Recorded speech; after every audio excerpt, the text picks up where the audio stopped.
Hey everybody, how are you doing? We're back for another H2H chat. That means that it's Monday, and it's Monday at noon Pacific Standard Time.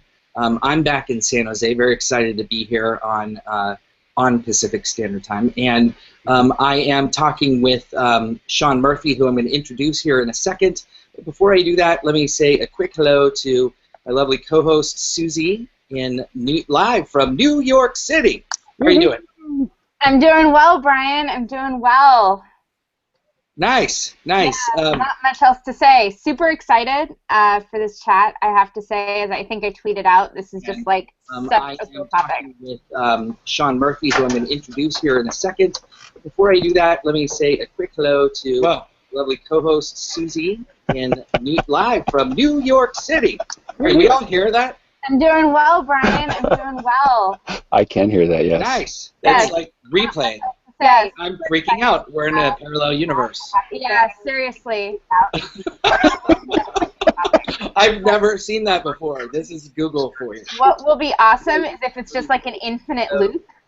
Lovely co-host Suzie live from New York City. If anybody has a second window open, we should probably close it. Replay. Yeah. I'm freaking out. We're in a parallel universe. Yeah, seriously. So that is hilarious. Shawn, do you happen to have a second window open? What will be awesome is no? Infinite loop. Lovely co-host. There. I think it stopped. I had Firefox open, but I did not have anything Google. I love it. That was awesome. I felt that was like bizarre, guys. I'm glad that you guys confirmed you could hear it, or this would have been Brian goes to see the doctor day. Was I hearing myself, or did you hear it here too? Okay, so really excited to be here. So glad we fixed that, and we are excited to be here with Shawn. I want to introduce Shawn. He's a good friend of ours, and he's part of a futurist program that we do with IBM, and then also we've known Shawn. Shawn, how long have we known each other? For longer than maybe almost between a year and 2 years, I'm sure. I think it's closer to 2. Yeah.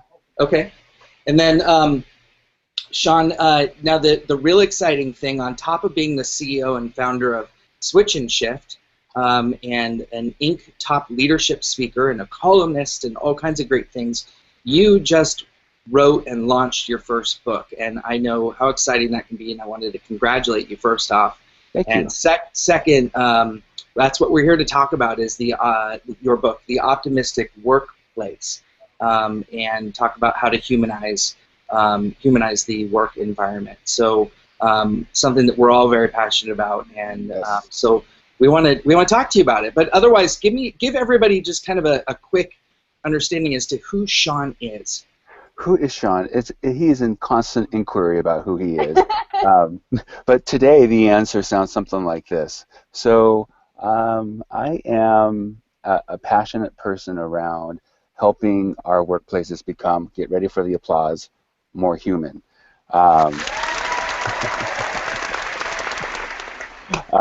Yes, it is definitely a thing that we both have such passion for. But I think what I find really interesting about this is we spend a lot of time at work, so why not make it something that's a positive contribution to people's lives?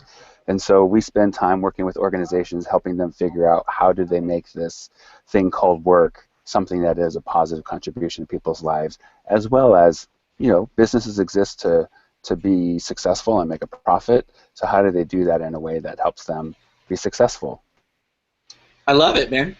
And so that's no small feat, even though you just put it very simply in roughly less than a paragraph. I know that's not easy, and so that's probably why part of the reason why I know you wrote a book about it, because it's not just as easy as that. So I want to go through with you that, and then on the second half of this, as everyone knows, unless you're new to H2H chat, you can use the hashtag H2H chat on Twitter, and there's a good, great, awesome, better than awesome community there that is chatting back and forth on this, and Susie is trying to, she's doing her typical multitask thing, and she's both chatting with you guys and with us, but she'll be your conduit. So if you want to ask some questions, feel free to, and then she's going to pose those on the second half here. So definitely keep your questions coming in. Let's stump the guest. How about that? No, I'm kidding.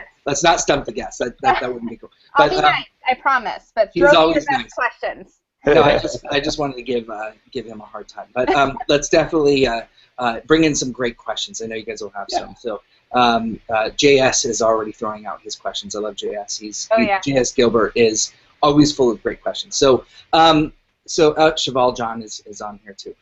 So here is my first question is just what got you thinking about writing this book? You could have written any book. Why this book? So the main reason is, there's just so much unsatisfying, dismal figures around how crappy the workplace is right now. I just read the other day that 65% of people in the workplace would rather a new boss than getting a promotion. Towers Watson did some research showing that less than 50% of employees believed that their senior managers were interested in their well-being. And then we take these figures and we compare them up against the low engagement numbers that are global, that have been that way for a decade. I just figured there's got to be a way to help managers shift the conversation, and so I wanted to do that, is write a book that helps them take action instead of having to wait for someone to help them. I love that. When you say take action, what do you mean? So the book, when I wrote it, I intended in my mind that I wrote it for those who are in the middle of the organization. So a lot of times when we read leadership books, they're really good about explaining why something is important. And I wanted to write a book that says, okay, here's why it's important, but here's what you can do. So, to take action around creating workplace optimism, making that really tangible as opposed to this ethereal, academic kind of conversation that often, we writers like to spend time in. Well, that is true, huh? And spending time at, when lots of things are coming at you, as either a writer or in just general in work is hard enough. How do you prioritize your time? How do you make everyone happy? And then how do you build something that gets results and combine all that into also work-life balance, and have time on your hands to actually breathe and be with your friends or your spouse or your kids and do all these things. Man, what pressure we have. And so are you kind of focused on, is this the humanity side that you're talking about? Yeah, although I wouldn't say that I believe in work-life balance as much as I believe in work-life mix. Balance assumes that something's going to have to give and you're going to lose out in an area, and I just don't think I don't think that's a game worth playing, quite frankly. So really it's how do you marry both your personal and your professional worlds so that they're both fulfilling and not one is constantly being sacrificed because of the other demands. Yeah, that's a good point. That's a really good point. So let's jump into the. I want to walk through the sequence of the book. Obviously, we won't give the whole thing away. We can't. I mean, it's just too much for us to even cover in an hour. But it's interesting how you start out with the future of the workplace. It goes so well with the topic of what you and we have been talking about for the last couple years with IBM, right, and the future of working. And so why don't we start there with not what do we have now, but what do you see how do you see things changing? Yeah, so I'd like to shift the conversation for managers to think a little bit beyond culture, because culture is such a massive topic, and start thinking about what they can control more. And what we know from experience and research is that a manager has more influence over the climate of a workplace. So let me talk a little bit about what that is. So culture is how things get done around an organization. Climate is what it feels like to work somewhere. And Gallup, excuse me, not Gallup, Hay Group did some research that shows that the leader can affect the way it feels more than any other influence, more than the CEO, more than benefits, more than just the money, for example. It's how a leader shows up. So I think the future of the workplace includes leaders addressing on a more local level how to make work more meaningful and fulfilling, instead of waiting for a massive initiative to come out from HR or from senior management saying, we're going to improve employee engagement. It's not working. It hasn't worked for 10 years.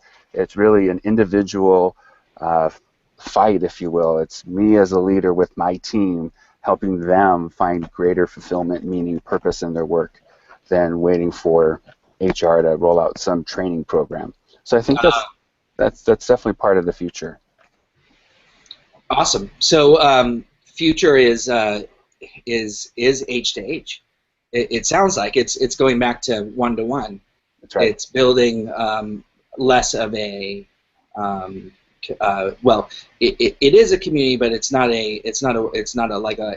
I guess the best way to put it is an email blast. You're not blasting the message to everyone. You're actually delivering and engaging one-to-one with each person and customizing a solution, even in the thousands. I mean, even with companies that are massive, all the way down to 10-people companies, right? Is that kind of what you're saying? Yep. One of the things that we talk a lot with our clients around is creating pockets of excellence. And a pocket of excellence is, despite what might be going around in the bigger picture, you can create this great oasis where great things get done, despite what might be going on around you. And that is greatly influenced by what you're talking about, Brian, that relationship that the leader has with each employee. And it's not worrying about how do I have this big bang effect. It's how do I make a more localized impact with my team and or my department, right? We're working with a CIO who's really working on this right now. So it doesn't have to be this all or nothing game. So you talk in chapter 3 about, and I'm halfway through the book, by the way, so and I'm enjoying it. I can't wait to finish it. I just unfortunately got done with a long flight, and I was like, oh my god, I gotta read this, but I needed to take some time to migrate on the time zone. So anyway, I'm right around chapter 6. It all starts with purpose. But what I really thought was interesting was the power of contagious emotions. And I'd love for you to tell everyone about contagious emotions. I'm glad you backed that with emotions, not there's so many. When you say contagious, oh my God! But talk to us about contagious emotions. Yeah, so contagious emotions can be both positive or negative. And so if you're trying to create optimism, obviously you're wanting to spread the positive. And this is based on some research that has been done around showing that if I am helping Bryan with, say, a project that he's working on and he's really struggling with something and it's something I could help him with, when other people see that we're helping each other, that becomes contagious. So, emotions like joy and dare I say it, the L word, love, right? In the workplace. What? I know. It's I love you guys.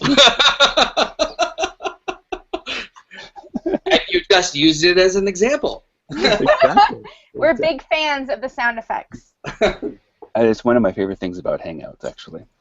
But no, I think it's when you are intentionally doing good to help another person, people see that, and that's what they start to learn is this is how we do things around here. Yeah. And so that's how these emotions become contagious. People want to be part of something that is good, right? Mm-hmm. Mm-hmm.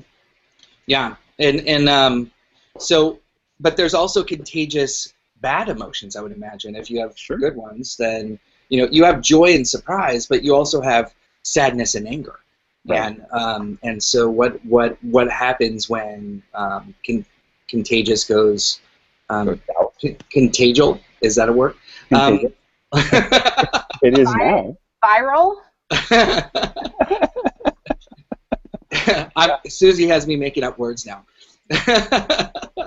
it's my impact. Yes, Susie, you cause this pressure for performance. Do it now. Yeah. So what's interesting about that question, Bryan, is there's a book out from a guy named Todd Kashdan, who in the book is called "The Upside to Your Dark Side." And what his argument is, and I think this gets at what you're asking, is emotions like anger, right? Yeah. Actually can lead to something positive if it's channeled appropriately. But in unoptimistic environments, when anger is left to kind of fester, then it's not positive. But if you're angry with something and I sit down and say, hey, let's talk about this. What's driving this? What's the trigger? What good can you do because of this anger? Then that helps to lead more towards that positive contagious emotion. Yeah. But we can't discount it, because then we're just basically burying our head in the sand, and that's no good. Yeah. No, that's right. So is it pretty straightforward to work through emotion? Oh, of course. We're human beings, right? We come with a manual that says do this and this and this. Yeah, I wish it was straightforward. I think it's complicated. We're messy people, right? And oftentimes we're irrational. So I think, no, it's not as straightforward as we'd like it to be. But I think what's interesting about labeling something positive, or leveraging your dark side, by labeling them, it helps you address what's going on and make sense of things, right? Yep, that's right. So and then let's keep going, and I want to talk now about the you talk about the value-based leadership, and how to lead through the difference between vision, mission, and values. Maybe you can dive into that a little bit. Yeah. So this is maybe a slightly different take on that conversation, where there's a saying, and I'm not sure who said it, but it's, if you don't know what you stand for, you fall for anything. And the belief here is that as a leader, you need to know what your personal values are. You need to know what you stand for, because a lot of us don't know what our personal values are. We intuitively know them, but to actually know what you stand for and then define that value really helps to shift the way that you show up as a leader. And the idea came from a company that is featured in the book called Luck Companies. And Luck Companies actually has built a whole foundation on values-based leadership, where every employee goes through workshops that say, you need to know what you stand for. What are your values? And how does that influence the way that you lead people, whether you are a manager or not? So it's not so much relying on the triteness of values that often become part of the corporate environment, but really, personally internalizing them and saying, what do I value, and how does that manifest in the work that I do? What are your values? Do you mind sharing? I don't mind. So purpose and meaning are my top two. Stimulation, is that probably sounds pretty weird, so I probably should use a different word. Growth. He said stimulation. I think I'm turning red. This is about being human in the workplace. We're here with Shawn Murphy. I can't even say the word again. Stimulation. So you were talking about your values. Yeah. So purpose, meaning, growth, curiosity. Those are my top values, and I use them to be able to guide projects that I participate in. I use it to evaluate what my goals are for the year. I use my values to assess, is my leadership in line with what I say is important to me? And it's I think if there's a key message around creating optimism, it's this: you got to know what you stand for. Do the personal work, because you have amazing influence on people. But do you know what kind of influence you have? And I think a way to know that is to know what your values are. Interesting. So just before we move into the next segment, which is around your chapter 10, which is about trust. I want to let's define how you get to defining your values. What's the best way to? I mean, besides I'm sure you could go through a whole workshop and actually do this, but what's kind of maybe some key elements out of that? So if you want to take a shortcut to get to it, there's a really cool tool called Igniter. So if you Google Igniter and Luck Companies, you'll be taken to their site, and it's an automated tool that helps you define your values. I think if you're less interested in that, you want to start looking at what were some highlights in your life, right? What's the common theme about those events that make them highlights for you? I think another thing is when you're performing your best, what are you doing to be able to perform at your best levels? Those are some key questions that help you know what it is that you stand for, what your values are. Great. So I'm bookmarking the site because I want to figure this out. This is awesome. That was an excellent tip. So we'll have to tweet that out. Thank you so much. Definitely, everyone out there, keep the questions coming. This is good stuff. If you guys have, you want to do a deep dive for the next 30 minutes, we're going to start taking questions about 10 minutes from now. And if you have questions, or more questions, I should say, because there's some good stuff coming in, please throw it out on hashtag H2HChat so that Suzie can go ahead and reflect those questions from you, making you famous on H2HChat by saying your name alongside your question to the Shawn Murphy. So here we go. Let's talk about trust. Okay. So the name of the chapter is called Next Comes Trust, Creating Community, which is ironic because Suzie just launched a great blog today on community. It's a first part of a series. I definitely recommend everyone check that out. So shout out for that. But community is big. And so how do you build community? And through that, I'm sure trust is a part of that. Go. Yeah. Go. So I broke it down by creating a simple equation, and it's called Equation for Community, and it's collaboration plus connection. When you bring those two together, those help you create community. And collaboration, and I make the distinction that collaboration and cooperation are not the same. Cooperation is really this whole, Bryan, you have a need, I have a need, but we don't have a shared purpose, but we're just coming together to be able to help each other with our needs.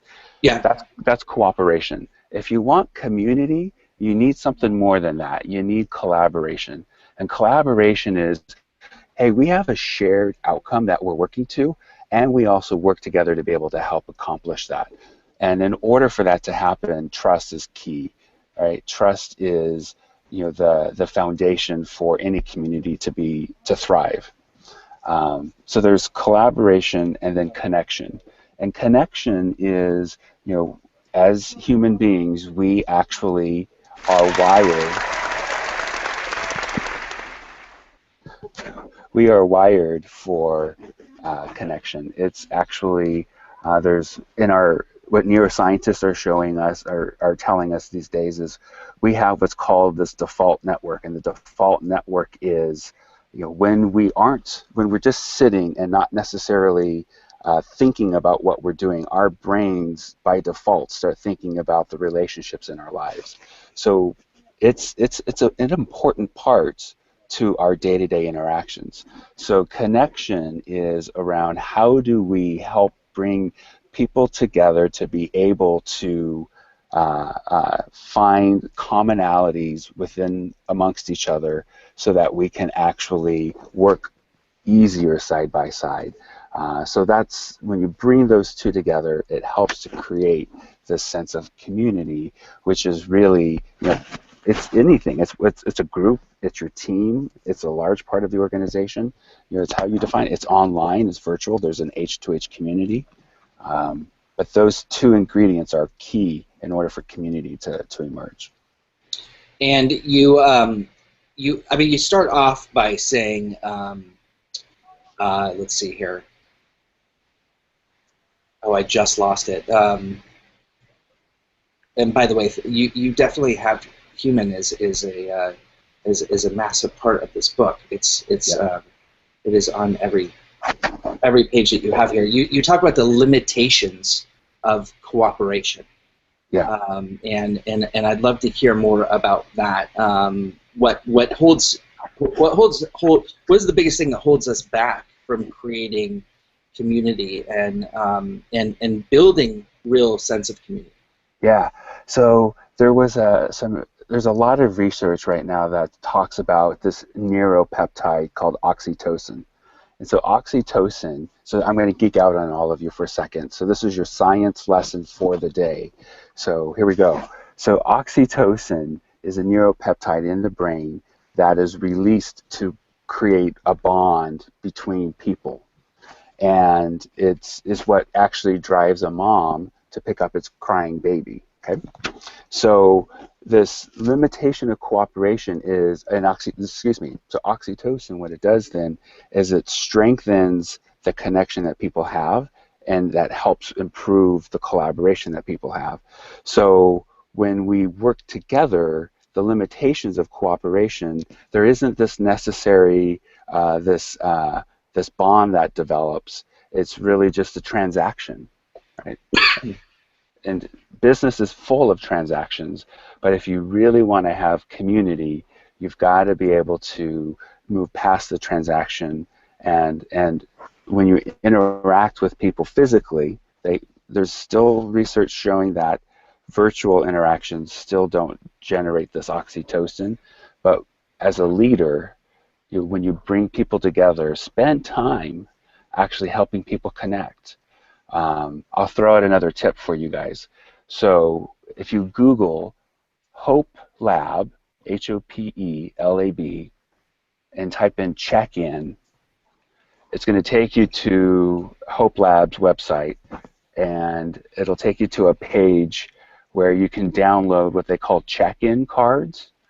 And these check-in cards are designed to, when you start a meeting, to help build that connection and that collaboration between members of your team, and that helps with the oxytocin release. So a little bit of science in terms of what helps relationships be strong is oxytocin. Wow. There you go.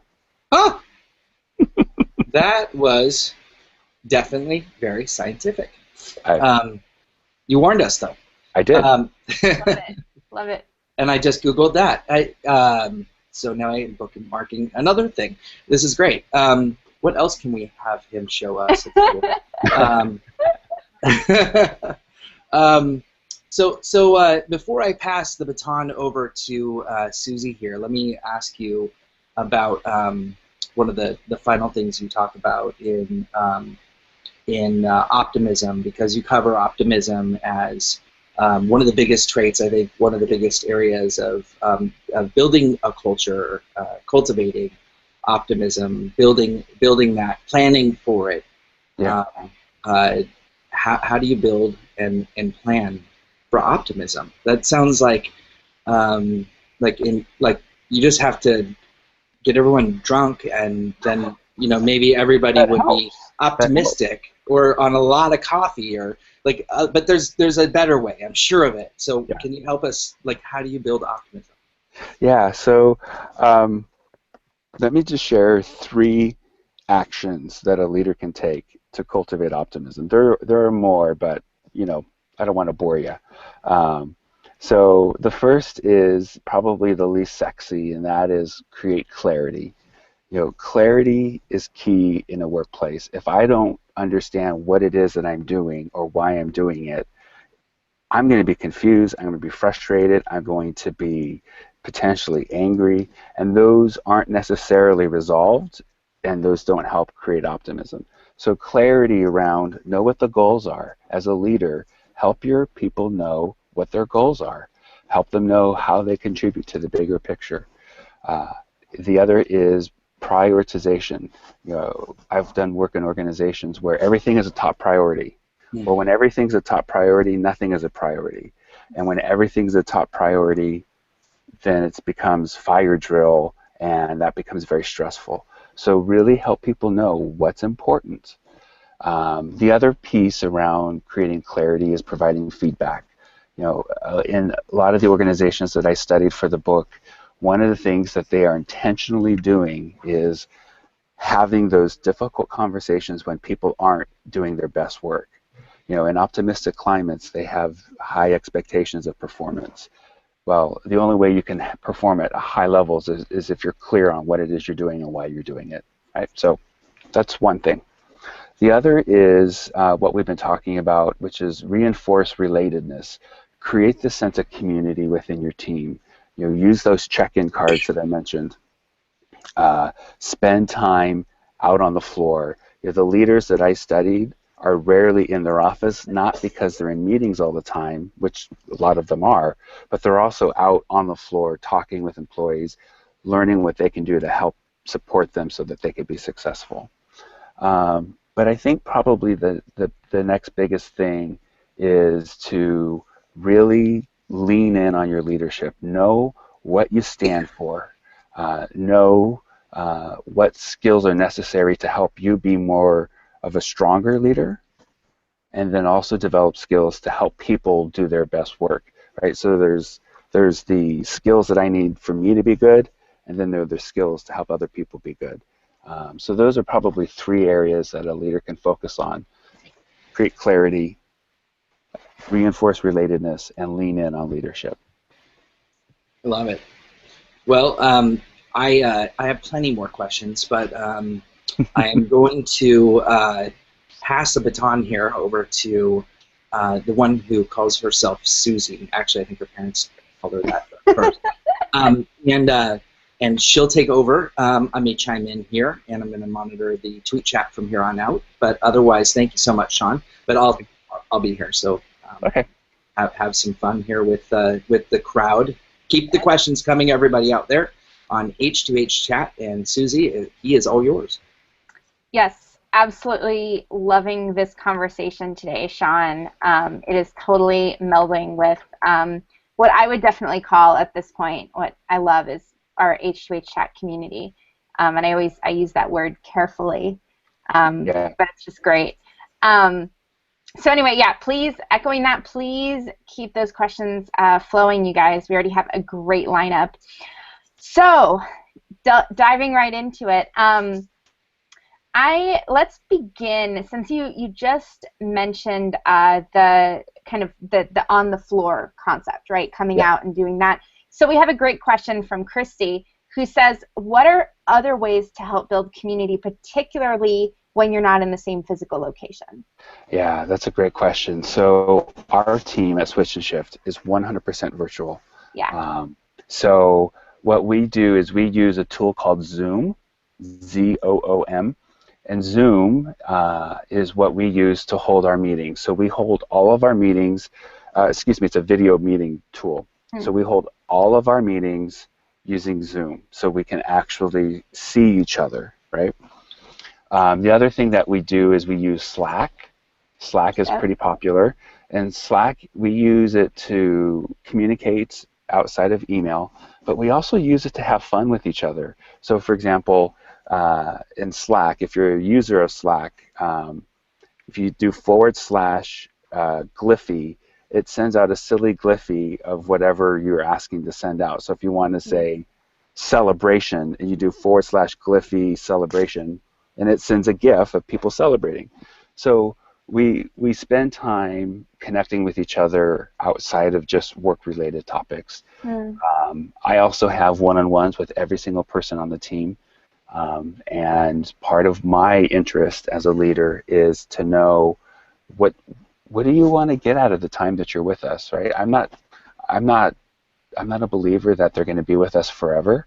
So how do we help them get the most while they're with us so that they're better prepared for whatever that next thing is? And those are some, I think, zero cost, because you can get Zoom for free.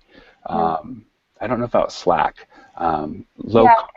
Yeah, I think at this point there's definitely a free version. I know there wasn't initially, but yeah. But it's low cost, right? Yes. It's not expensive. But for virtual teams, you really have to make the effort to connect with people on a personal level as well as a professional level. So what would you say, just kind of as a follow-up to that, right? What would you say, though, in terms of the balance of, keeping your talent? Because obviously, how do you, in that place, you're at the same time empowering them, right, to really think about what's best for them, but at the same time, how are you making sure that you are retaining them? Because obviously, I'm sure you have an interest in doing that. Yep. Yeah, I know. I don't want to lose anybody that's on our team. So we spend a lot of time talking about people's strengths. And by strengths, what I mean by that is not what you're good at, but what energizes you. So I intentionally spend time making sure Mark Babbitt, my business partner, we make sure that the work that they're doing aligns with their strengths, so that people actually feel the sense of fulfillment because they're doing things that energize them. Another thing that we do is we spend some time making sure that people are working on projects that they find that stretch them, but also help them with what they want to accomplish. So we're constantly having in our one-on-ones, making sure that we know what is it that you want to do that's gonna energize you. Right. I love that. So then this actually relates into one of J.S. Gilbert, shout out always, one of his great questions here. So he says, can a business promote a mentality to employees to love what they do as opposed to them doing what they think they will love? Does that make sense? I like that turn of phrase. So let me just repeat what I think I heard you say. So the difference between doing what someone loves versus, I think Susie loves this, so I'm going to work with Susie on this. Right? Yeah. So there isn't any rocket science around this. It goes back to basic human needs, and that is, how do we have these relationships? How do we build relationships so that people actually tell you as a leader what they want, what's important to them, what their goals are? I'll share another example to help illustrate the point. One of the companies in the book is Bamboo HR. They're a startup in Utah, and they have what they call the anti-workaholic policy. And the anti-workaholic policy is designed to help employees spend time doing things that are interesting to them outside of work, as well as, because the belief is if they have time for things outside of work, they're going to be more, they're going to perform better while at work. Right. So I think it's taking this whole person perspective versus this you're an employee perspective, and getting to know what is important to them as a whole person, as opposed to this is who you are as an employee. And that takes just having conversations with your employees in one-on-ones. I'm a big fan of one-on-ones. Got to have them. You got to know what's on people's mind, what they're up to that's exciting them, what they're concerned about. If you don't do that, you're not going to be able to have a solid relationship. I love that. I have another question here from a company called Pay Compliment. And I think this relates. So when you're talking about developing relationships, I mean, I work in a small business. I know, switch and shift is small, right? So you can go and develop those individual relationships. So Pay Compliment says, what professional development does mid-management, right? Because I'm assuming you scale it up, you're talking about some mid-management stuff, right? So what professional development do they need to be competent to be able to create/sustain optimism? How do you scale it, basically? Yeah, good question. So I think part of it is doing the personal work, like knowing your personal values. The other part is in the book I outline, I think it's like 13 different skills that are important to optimism. So it's assessing yourself, and I wrote the book, I'll just say this real quick. I wrote the book to include work, like there are workbooks in the book. And so there's a way to be able to assess real quickly, with paper and pencil. It's low tech, but assess with paper and pencil what skills are strengths of yours and what skills are drainers of yours. And with a strengths philosophy, focus on the skills that are strengths that help you focus on building this optimism. I'm not a big fan or a believer that it is that we should wait for the organization to say here's the sanctioned training program for building optimism. I think we can't wait anymore. So do the exercises in the book. Spend time on Igniter to get to know yourself better with your values. I think those are probably some good places to start. So then so kind of going through that, right?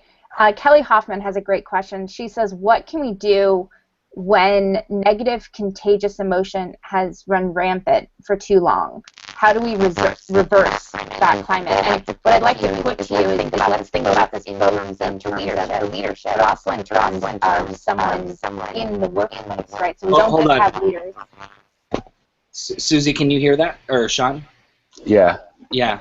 Hold on, Suzie. There's you just sounded like a futuristic robot.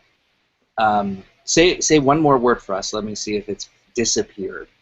Testing. There we go. Okay, you're off. You're off and running. Awesome. Go ahead. Did you hear my question, Shawn? Do you want me to repeat? I think I got the gist of it, which is basically, what do I do when negativity's been allowed to basically run rampant? Yeah, and I'd like to think about it on both ends. Both if you're at if you're working for a company and you're feeling this, right? But then the leadership end as well. So let's think about that. You might have to clarify what you mean by the leadership end when we get there. So I'm going to go back to what I mentioned earlier around pockets of excellence.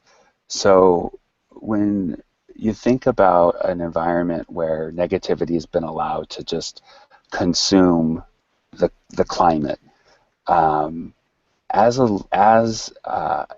leader, you can only control the team that you have influence over, right? So what I like to say is start by sitting down with team members that you can trust who will give it to you straight and say, look, I know things are kind of crappy around here and I want to do something about it. What are you experiencing right now? And do you have any suggestions around what I should start focusing on? By inviting people into the conversation, you actually start to help build that community that we talked about, right? Because, if you know it as a leader that things aren't good, you can be guaranteed that everybody else is talking about it around the water cooler going, oh my God, this place is driving me crazy, right? Right, yeah. My boss is texting me at 8 o'clock at night. Can't he get a clue that I have a life? Right.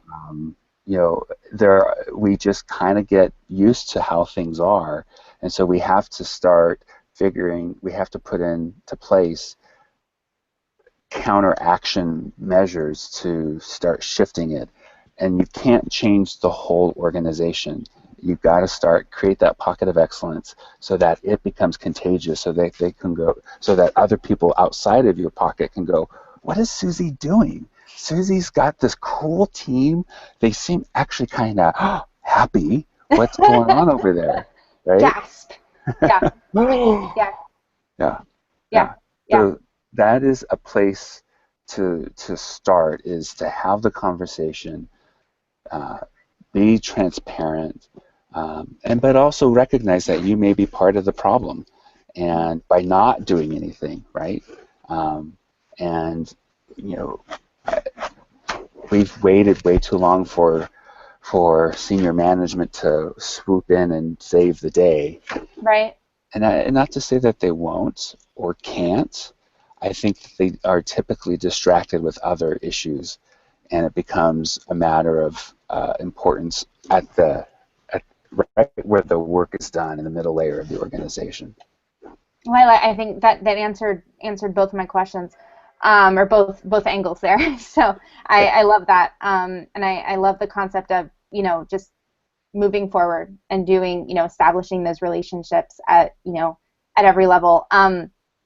So one thing you talk about is a work player versus a team player. Can you elaborate on that? What's the difference there? Yeah, so a work player is really just into what's in it for them at work, right? It's like, yeah, what do you need me to do? A team player is like, what can we do to help us as a team achieve what we've been asked to do? So it's just really a matter of focus between am I focusing on myself, or am I focusing on what's important for the team? I like that. I like that. So how would an organization take people from the work, right, the work focus, into the team focus, without making them feel like, okay, now you have to work all the time, right? Because that's a little bit of the fear, right? Is like, okay, how do I do that? Yeah, it's a good question, and I would say that there are probably many different answers depending on the team, but an underlying belief in workplace optimism is that the team is more important than any one individual. And that actually is pretty counterintuitive to what we believe in America, where a lot of us are, what can I do to get ahead in my career, as opposed to what do I need to do to support the team's goals. So I think to create the shift from a work player to a team player is to start defining those goals. And so I go back to what I said earlier. Remember, create clarity. Right. Well, to create clarity, you have to have goals. A lot of organizations where we do work, there aren't team goals, right? They plug in, do their 8+ hours, and they don't really know what they're doing it for other than a paycheck. Right. And so that becomes transactional. So you want to be able to create team goals, start looking for, where do I as a leader reinforce what I call the rugged individual? How am I supporting this? There are some things you can't do anything about, like way you compensate people. That's likely outside of your control. But within the team, where do you place your interests on supporting the team? It's by placing goals. One of the companies that's in the book is Menlo Innovations, and they actually have their employees partner. So, for example, this week, Susie, it's you and me, and we're working on a project together.